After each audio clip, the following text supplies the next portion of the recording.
Olá pessoal, sejam bem-vindos à nossa quinta aula. Essa aula ela vai ser um pouco diferente das demais. Ela vai ser mais conceitual do que propriamente dita das equações. Mas isso não deve ser visto como algo negativo, pelo contrário. Nesses conceitos é que se vai estabelecer o que é a validação de um mapa acústico e como que isso deve proceder.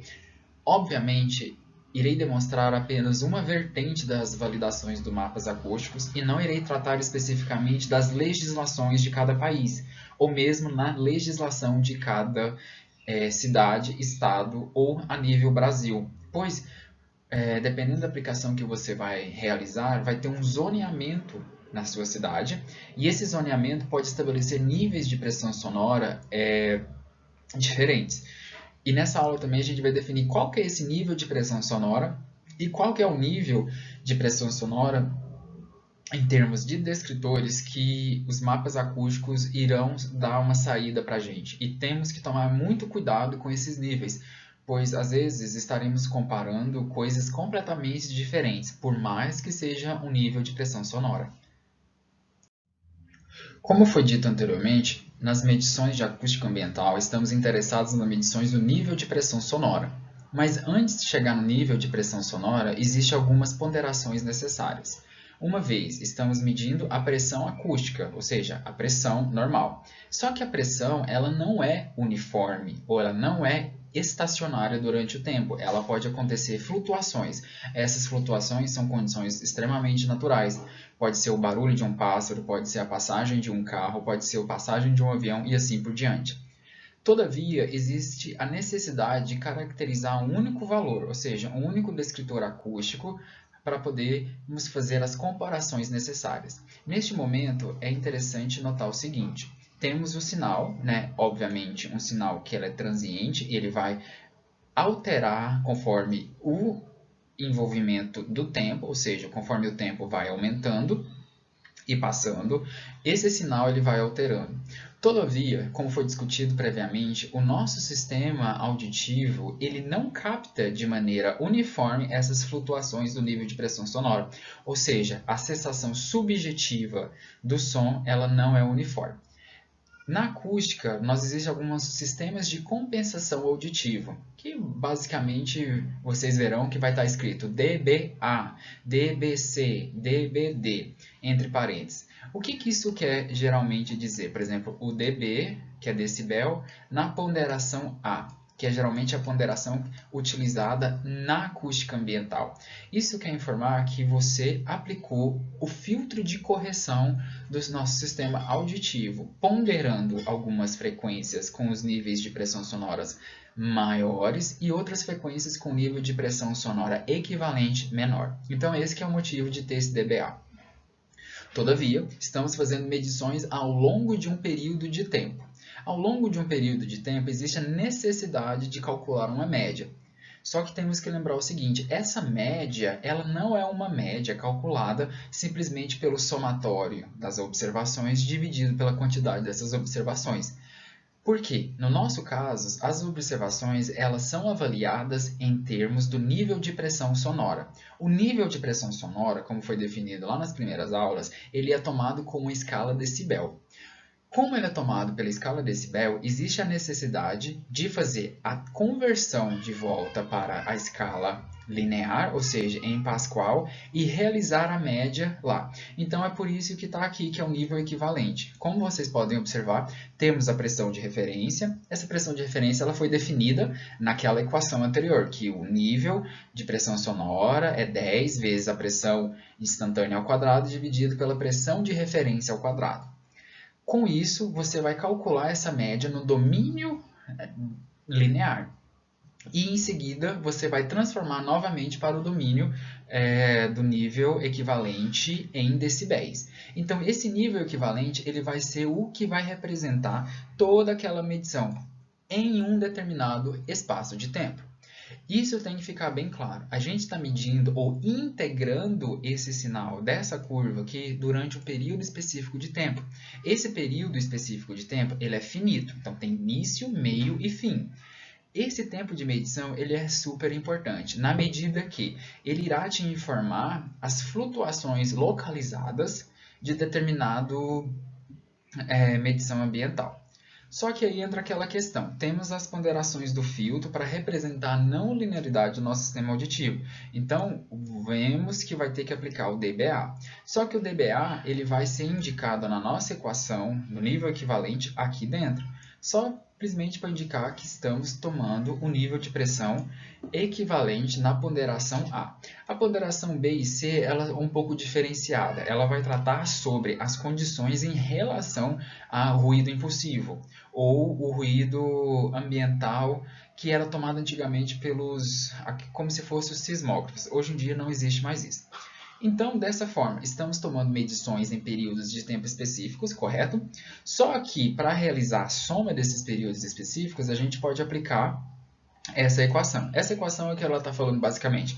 Calculamos um LEQ para um dado período de tempo, iremos somar para os outros períodos de tempo. Vamos fazer a ponderação e vamos determinar qual que é o nível equivalente total durante aquele período de medição específica.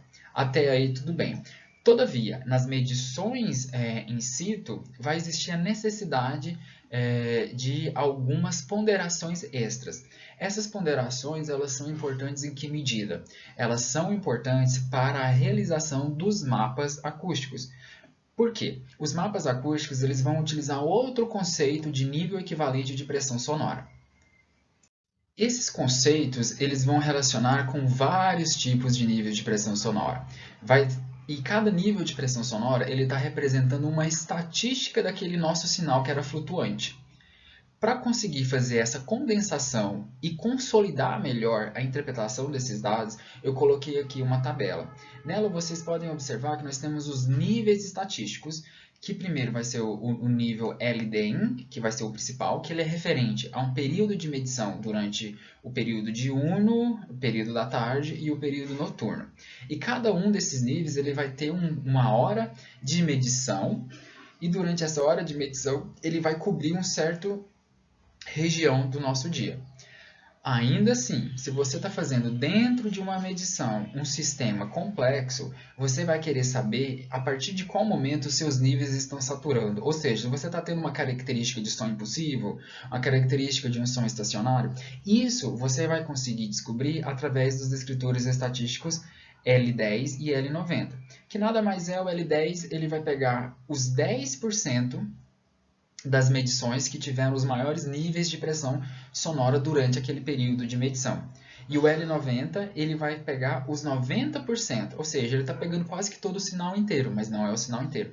E cada uma dessas medições é um descritor acústico de nosso interesse. Dessa forma, no contexto dos mapas acústicos, o principal descritor é o LDEN. O LDEN ele é derivado de um descritor que foi definido na Europa através do plano diretor de ruído lá. Especificamente falando, ele é definido pela ISO 1996 e 1987.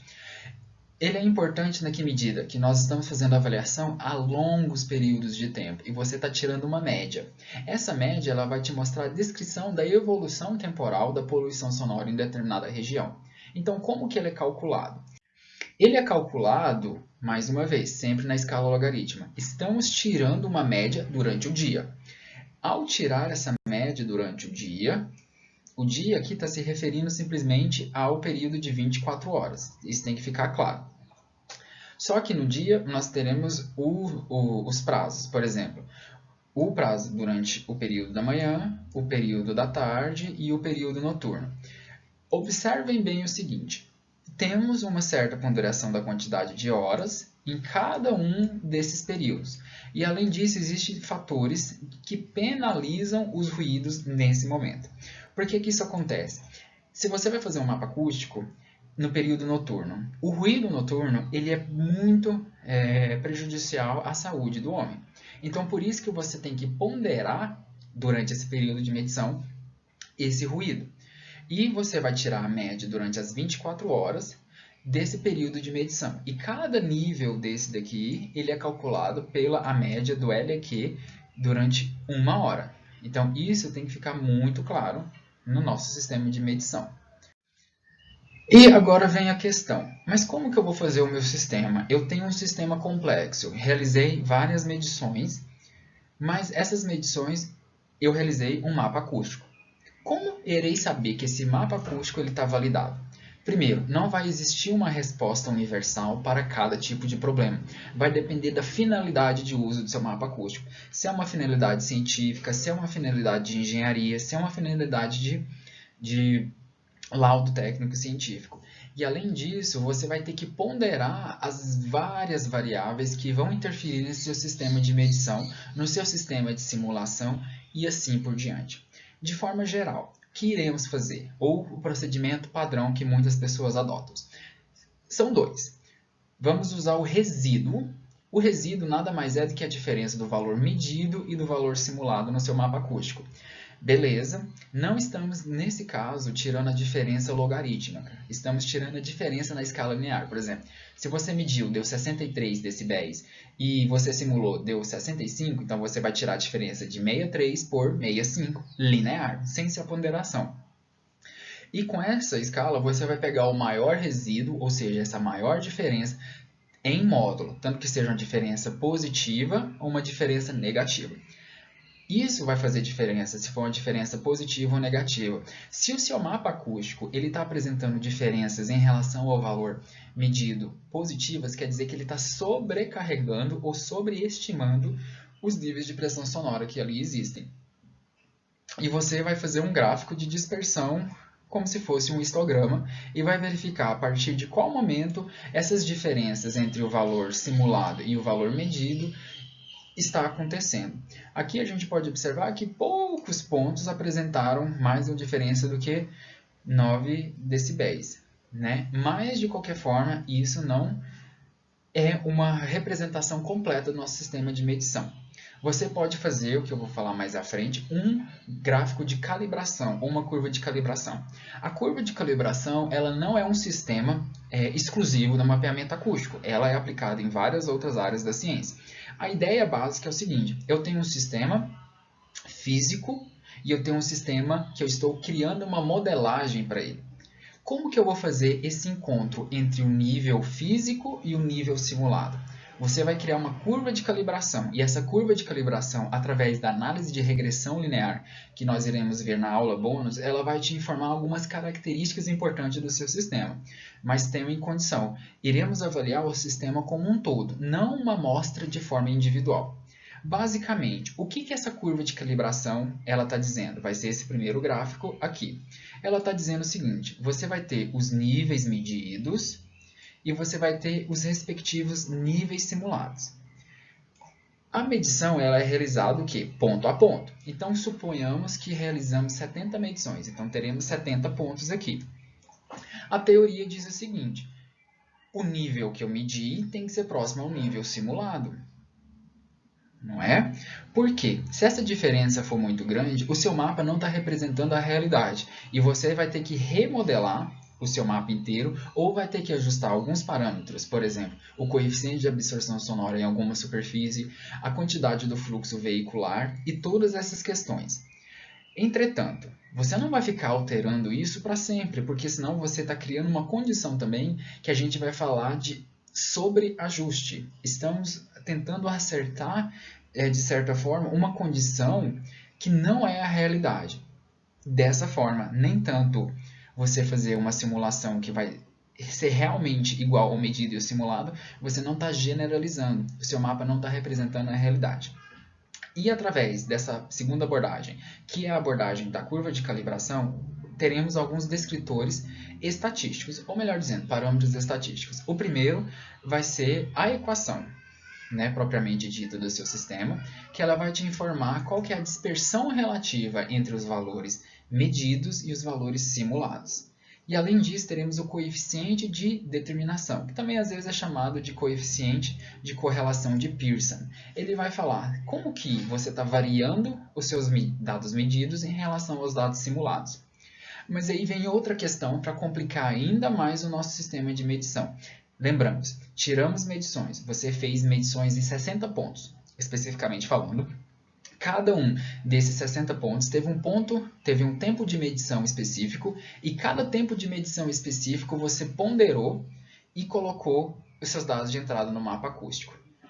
Em relação a um parâmetro, mas você pode ter uma dispersão em relação a outros parâmetros. Por exemplo, o valor medido e o valor simulado, considerando uma variação em algum parâmetro controlável. Que parâmetro controlável pode ser esse nos seus mapas acústicos? Você escolhe, mas em geral pode ser o fluxo veicular, a estratificação desse fluxo veicular. Por exemplo, você tem um fluxo de 100 caminhões pesados por hora e você vai reduzir ele para 25 caminhões pesados por hora. Você vai reduzir do nada? Não, vai depender da sua condição e aquilo que você está buscando. Se for uma medida mitigadora, vai pensar e vai avaliar. Isso está refletindo a realidade? Se não estiver refletindo a realidade, como que eu vou fazer esse processo refletir a realidade? Então, esses são os processos que estarão envoltos em todo o processo de modelagem do mapa de ruído. Aqui nesse gráfico aqui, ele está mostrando a dispersão, por exemplo, da quantidade de veículos em relação ao seu modelo. E isso vai ser importante, que é uma característica apenas. Ainda tomando em relação à quantidade do fluxo de veículo, existem outras ponderações que você deve fazer. Por exemplo, qual é a velocidade média? Como que você vai medir essa velocidade? Você vai pegar o seu carro, vai estar na faixa, vai estar andando na rodovia e vai pegar a velocidade do velocímetro? Você também vai pegar qual que é o número de veículos, como que vai ser realizada essa contagem, qual que é o distanciamento que você está fazendo entre a sua medição e a contagem de veículos, qual que é a altura do tripé. Esses todos são fatores que você deve finalizar para poder consolidar, melhor dizendo, para poder fazer uma relação completa no seu sistema de medição. Então, de maneira geral, isso daqui são os gráficos que a gente fizemos algum trabalho. Temos os níveis medidos e os níveis simulados em função da quantidade de pontos de medição. Aí vocês vão perguntar, mas qual é a quantidade de pontos de medição? Vai depender do que você está medindo. Se você está medindo uma avenida, por exemplo, uma avenida grande, e não tem muitas ruas de saída, você não precisa fazer medição a cada 50 metros. Por quê? Porque o fluxo veicular vai ser praticamente uniforme durante essa região. Então, nesse caso aqui, nós fizemos a medição na Avenida Batel e na Avenida Marechal Deodoro. 16 pontos, 11 pontos foram suficientes. Aonde que vai entrar a primeira abordagem de validação? A primeira abordagem vai entrar no maior erro entre o valor medido e o simulado. Aqui vocês podem observar que o nosso maior erro foi cerca de 3,9 dBA. dBA por quê? Porque a gente está trabalhando na ponderação do ruído ambiental em relação a o que a gente está querendo avaliar. Na outra avenida, o maior erro foi 3,6 dBA. Aí vocês vão perguntar, tá, beleza, mas esse erro está de acordo com alguma normativa? A questão vai ser, não existe um valor universal, mas de maneira geral, 4 dBs já é um erro suficiente. Por que que vai acontecer? Diferenças acima de 10 dB é uma diferença, praticamente só uma fonte existe. É na soma de decibéis, então isso é de suma importância. E lembrem, se você está aumentando 3 dB, isso é uma diferença que é perceptível e você está dobrando o nível de pressão sonora, então não é interessante. A curva de calibração ela vai entrar no segundo momento. Observem que para a mesma Avenida Batel, criamos uma curva de calibração entre os valores medidos e os simulados. Temos o coeficiente de correlação linear de Pearson, 0,8. Vamos ver se esse é um coeficiente adequado. E vamos ter também a respectiva equação. A equação ela vai ser útil em que medida? No momento em que nós estamos interessados em realizar extrapolações, obviamente, dentro dos níveis de pressão sonora que nós estamos trabalhando. Todo esse processo de medição ele pode ser consolidado através da ISO 1996, que é uma avaliação nas condições ambientais.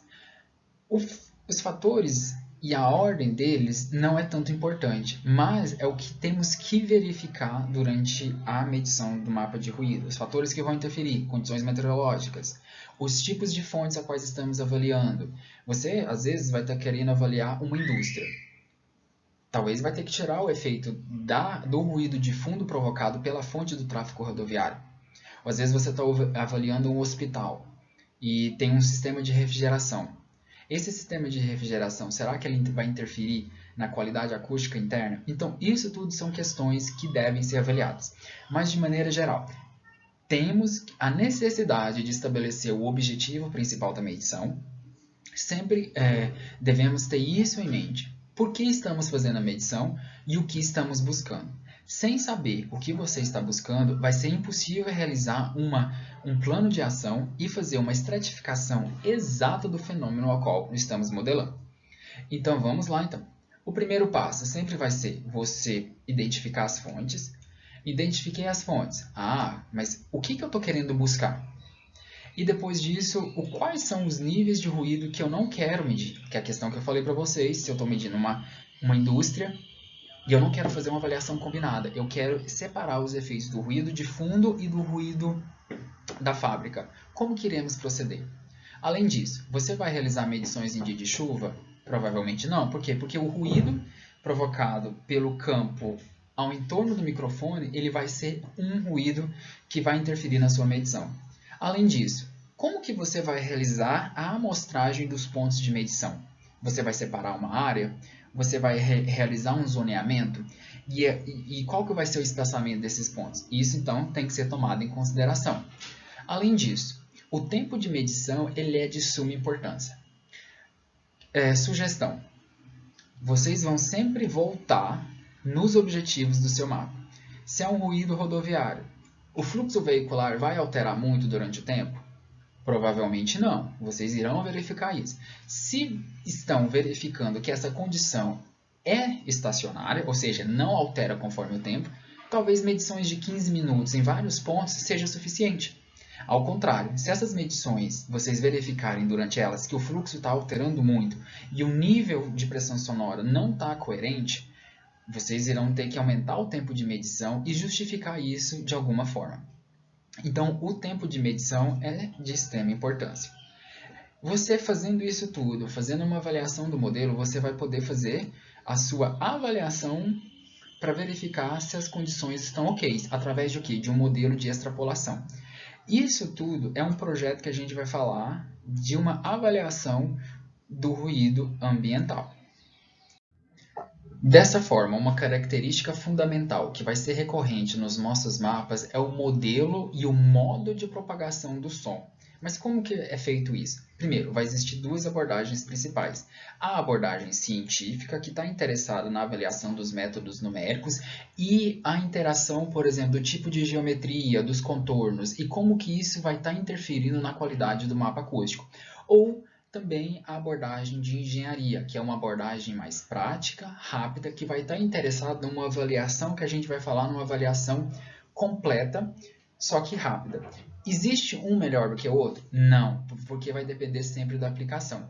Mas o modelo básico de propagação é sempre os modelos numéricos, que eles podem trabalhar com a equação da onda que a gente viu na primeira aula, ou com os modelos das equações da continuidade ou da conservação da energia de Euler. Independente do que for o método de computação, a gente sempre vai estar interessado em métodos numéricos. E mesmo assim, o tempo de simulação pode ser muito grande.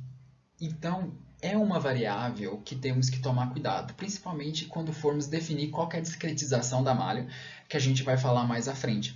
Porque eu tinha comentado com vocês que se você colocar uma malha muito fina, ou seja, uma malha bidimensional para termos de simplificação, você tem uma área de 1 km² de modelagem que você deseja fazer. Você vai colocar o distanciamento entre os pontos do receptor virtual a cada 30 centímetros? Jamais. Por quê? Porque o tempo computacional de execução dessa simulação pode levar meses, então não é uma alternativa viável.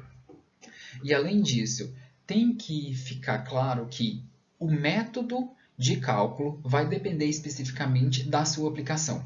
Dificilmente vai existir um mapa de ruído que ele vai tomar simultaneamente vários métodos de cálculo, porque pode existir um método de cálculo para ruído rodoviário, o ruído ferroviário, o ruído aeroviário, o ruído industrial, o ruído de fontes, por exemplo, eólicas, o ruído de fontes elétricas e assim por diante. Então, nesse momento, é de suma importância estabelecer qual que é o objetivo do seu mapa de ruído, conforme a gente definiu mais à frente. Então, tenham o objetivo do mapa de ruído estabelecido antes de fazer qualquer coisa, antes mesmo de definir os pontos de medição. Ou seja, para cada tipo de fonte existirá uma metodologia de cálculo específico. Mais uma vez, não existe uma metodologia uma melhor do que a outra, no sentido, eu vou colocar no meu modelo essa. Não, o que tem que estar coerente é o objetivo do seu mapa de ruído e a validação dele mais à frente. E cada um desses, eles vão ter uma específica normativa, e cada normativa ela vai tratar de coisas em relação a especificidades do tipo de fonte. É de suma importância caracterizar o objetivo do seu mapa, pois, por exemplo, em ruído industrial, vai existir um tipo de validação que vai considerar o efeito na população, que é o WGAN4. E ele vai te prover um modelo que fosse uma caixa de ferramenta para cada objetivo do mapa, você vai ponderar de uma forma diferente. Por exemplo, se você vai estar tratando sobre aglomerações e o ruído nessas aglomerações de pessoas. E esse toolkit, ele basicamente ele vai pegar a área de avaliação, você vai pegar todas as variáveis que possam vir ser de interesse em relação à fonte. No caso, pode ser o quê? O tráfego veicular, a velocidade desse tráfego, a composição, que a gente vai falar, a estratificação do tráfego veicular, o tipo de solo, a velocidade em que esse tráfego está acontecendo e como que está se relacionando isso com os ambientes internos. Além disso, como foi discutido nas áreas anteriores, estamos interessados não no nível de pressão sonora, na simulação especificamente. Estamos interessados na fonte conforme o nível de potência sonora. E para cada tipo de fonte, você vai fazer uma estratificação em relação a... Em seguida, a gente tem que considerar o modelo de propagação e o modelo dos receptores. No modelo de propagação, a gente vai estar interessado em todos os elementos que vão fazer uma interferência com a onda que está propagando. Esses elementos serão desde prédios, serão as construções altas, será a vegetação, pode ser até uma torre, alguma coisa assim, o tipo de solo e os coeficientes de absorção que você vai alocar nelas também tem super importância. No caso em que você está avaliando o efeito de uma barreira acústica, isso também é importante, na medida que você tem que determinar quais são os coeficientes de absorção ou os coeficientes de reflexão, que foi discutido na anterior, é simplesmente mas o coeficiente de absorção mais o coeficiente de reflexão, a soma tem que ser igual à unidade, ou seja, igual a 1. Condições também meteorológicas devem ser consideradas e não simplesmente ignoradas. Então, é recomendado você anotar a temperatura que está ali. Isso tudo vai fazer o quê? Que as diferenças entre os valores medidos e os valores simulados elas se encontrem em algum momento. Só que essa diferença entre os valores medidos e simulados elas vão acontecer aonde? Na posição do receptor. Antes, estávamos interessados somente no modelo de propagação. O modelo de propagação vai dizer qual que é o valor do LEQ, né, do nível de pressão sonora equivalente, que vai chegar no receptor. E isso tem que estar muito claro. Existem normativas que vão definir quais são o tipo de aglomeração, aonde que é o tipo de receptor e como que ele vai estar alocado. Não é recomendado, por exemplo, colocar receptores próximos aos outros, porque a informação acústica ali vai ser redundante, e também colocar um receptor posicionado, por exemplo, a menos de 1 metro de uma parede reflexiva. Isso vai tudo provocar erros durante o seu processo de modelagem. Ainda em relação ao modelo de propagação, você vai ter as condições específicas do tipo de fonte e, nessas condições específicas do tipo de fonte, seja do tráfego rodoviário, do ruído industrial, do tráfego ferroviário ou do tráfego aéreo, normativas específicas. Observem que as normativas são extensas, por exemplo, o tráfego rodoviário, e, além disso, não se limitam, pois podem existir uma interferência, um efeito combinado entre eles, mas a principal condição de avaliação é o objetivo do seu mapa de ruído. Isso aqui serve como um modelo apenas. E cada um desses modelos, eles vão utilizar características diferentes. Então, qual que é a recomendação? Estudem o modelo primeiro e depois façam as medições. Nunca o contrário. Simplesmente, fui lá, fiz as medições. Agora eu quero ajustar o meu cálculo conforme o modelo da França, o NDMP. Não vai funcionar. Ou eu quero usar o modelo do Reino Unido, que é um dos mais utilizados. Não vai funcionar também, porque você começou na ordem errada. Primeiro com o objetivo, define o modelo de cálculo. Definido o modelo de cálculo, define os modelos de propagação, que é a ISO 9996, e além do 9913, e além disso, você depois vai definir a posição dos receptores em função do modelo de cálculo escolhido. Assim sendo, após fazer todo o levantamento das informações, após fazer a verificação de todas as condições meteorológicas, você pode continuar com o seu procedimento para fazer o mapa acústico. Inicialmente, você vai ter a necessidade de fazer a busca das curvas ortofortográficas. Na Prefeitura de Curitiba você consegue isso facilmente. Vai fazer todo o planejamento da medição e o tempo de medição. Isso em tráfego rodoviário. Depois vai fazer a realização da contagem do tráfego rodoviário, se for necessário.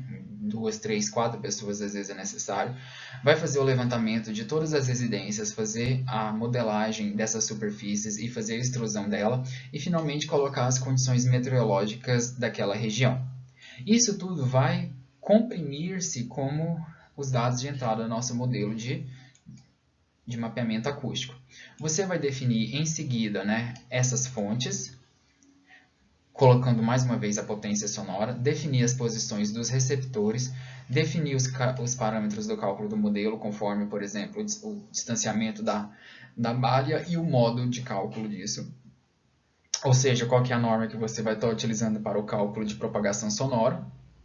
Em seguida, vai realizar todos os cálculos, isso no programa, seja no Predictor, seja no SoundPlan, e você vai fazer a avaliação das respostas do programa, ou seja, a saída. Os níveis que foram preditos, que a gente já tinha discutido lá anteriormente, os mapas de ruído propriamente dito, com a escala de cores, com os resultados esperados, e você vai fazer uma análise da quantidade de pessoas afetadas. Em seguida, vai depender da sua aplicação específica. O que você estava querendo buscar? Você vai obter um mapa de ruído, e esse mapa de ruído geralmente vai estar em termos do LDEM, que a gente foi um dos primeiros a discutir. E através desses índices de exposição de ruído, você vai tratar com soluções mitigadoras, que seria a segunda etapa da criação de um mapa de ruído. Finalmente, a gente tem o problema que nem necessariamente iremos conseguir os níveis de potência sonora em função da sua geometria ou a depender de qualquer motivo. No caso específico, por exemplo, de uma indústria, nós iremos definir quais serão as fontes relevantes e através dessas fontes você vai determinar o método de cálculo. Na Europa, especificamente, seguindo aquele toolkit, você pode atribuir níveis de complexidade ao seu sistema, e esses níveis de complexidade eles estarão associados ao nível de acurácia, ou seja, a qualidade da sua simulação, e o custo computacional de realizar isso. Mas, basicamente, você vai estimar quais são as suas fontes principais, vai estimar os níveis de potência sonora associados a ela, e com isso também você vai obter quais são os níveis toleráveis para aquela determinada aplicação. Observem que não necessariamente, estou fazendo aplicação industrial. Você tem que ver, você está fazendo aplicação industrial dentro da indústria, ou seja, no contexto ergonômico, ou você está fazendo uma avaliação industrial fora da indústria, um conceito de mapeamento de impacto ambiental. Isso também vai ser importante, mas de maneira geral. Tratando aqui indústrias, vamos esquecer os veículos, você pode colocar uma quantidade de potência sonora em função de uma fonte de área. E essa potência sonora ela vai fazer uma radiação e irradiação para o ambiente externo. E a partir dessas ponderações entre a complexidade, a acurácia e o custo, você consegue realizar toda uma modelagem. Além disso, você está fazendo uma avaliação em uma área. Essa área ela pode ser estratificada em uma coisa que é denominada, geralmente, até nas normativas, seja no nível municipal, estadual ou nacional, como zoneamento. Não necessariamente uma região ela vai apresentar um nível só tolerável. Ela pode apresentar conforme o aparecimento de estabelecimentos especiais, como é o caso de hospitais. Você pode ter uma zona de 200 metros que o nível de pressão sonora LEQ permitido seja 50 decibéis. Ao contrário, uma região que não tem esses estabelecimentos sensíveis, e conforme a função do zoneamento, pode apresentar um limite de 75 decibéis. Isso também deve estar na mente do operador.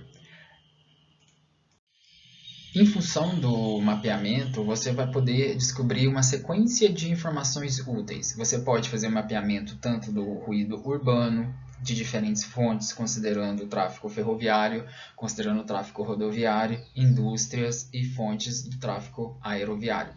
Isso também está relacionado com a densidade da população que está exposta a esses ruídos. E, geralmente, o que vai acontecer? Existe a necessidade da estratificação dos elementos construtivos, né? Da área verde, das fontes de construção, da malha com base na carta ortofotométrica, e você vai desenhar todos esses elementos. Cada desenho desse elemento ele tem que ser fidedigno à realidade. Obviamente, você não precisa desenhar cada elemento nos pequenos detalhes, porque isso não necessariamente irá trazer para você uma grande acurácia. Ao contrário, você estará introduzindo custo computacional, às vezes sem necessidade, no seu modelo. Nesse caso aqui, a gente demonstra uma malha já com 2D, representando as ruas e todas as geometrias. Vocês podem observar que as ruas são elementos fundamentais para que você consiga ter um mapa com uma alta fidedignidade. Após isso, é interessante você fazer uma visualização do modelo tridimensional dos seus mapas. Essa visualização ela vai servir também para que você possa verificar as regiões em que o ruído chega na fachada dos edifícios. E você pode também fazer a adequação do fluxo veicular em cada uma dessas sub-regiões. É interessante também notar que, às vezes, a superfície não será fácil de modelar, porque você não vai conseguir necessariamente uma carta ortofotométrica perfeitamente, com todos os pontos. Então, é de suma importância você verificar que esses pontos da sua malha estão coerentes e estão fechadinhos, porque senão vai dar erro. E, além disso, em seguida, você tem que determinar o espaçamento desses receptores que você vai fazer. É importante também notar porque no Predictor você pode simplesmente colocar alguns pontos de receptores e não necessita gerar todo o mapa, porque o mapa pode durar várias horas. Finalmente, com todas aquelas etapas previamente definidas, você terá um mapa acústico. Alguns elementos fundamentais desse mapa acústico. Ele deve conter uma legenda clara dos níveis de pressão sonora, por exemplo, aqui você tem que saber o que esse vermelho está indicando. Tem que estar coerente, você vai verificar as avenidas principais. Será que elas estão com os níveis de ruído maiores? Você vai verificar essa questão. A unidade de medida é fundamental que ela esteja lá. E não confundir, às vezes, que você vai fazer um mapa para uma determinada condição e usar o LDEM, sendo que você não realizou medições noturnas. Então, é de suma importância que você coloque só o período diurno. Finalmente, isso aqui mostra um exemplo consolidado de um mapa final. Observem que você vai ter a informação de quem fez o mapa, a empresa que fez o mapa, a legenda. A legenda, inicialmente, ela pode conter apenas os níveis de pressão sonora estratificados, né, para você vai verificar, mas é bom também você colocar na legenda quais são as fontes ou os elementos construtivos que sejam importantes, pois às vezes você pode querer representar uma indústria e você pode querer representar uma avenida. O tipo de linha e o traçado delas são importantes. E com isso a gente finaliza as aulas sobre os mapas acústicos. Eu espero que tenham conseguido passar uma noção geral para vocês. Na próxima aula a gente vai tratar um pouquinho da aplicação prática com os dados numéricos e como que a gente vai fazer essa validação dos mapas acústicos. Então, até o momento, muito obrigado pela atenção.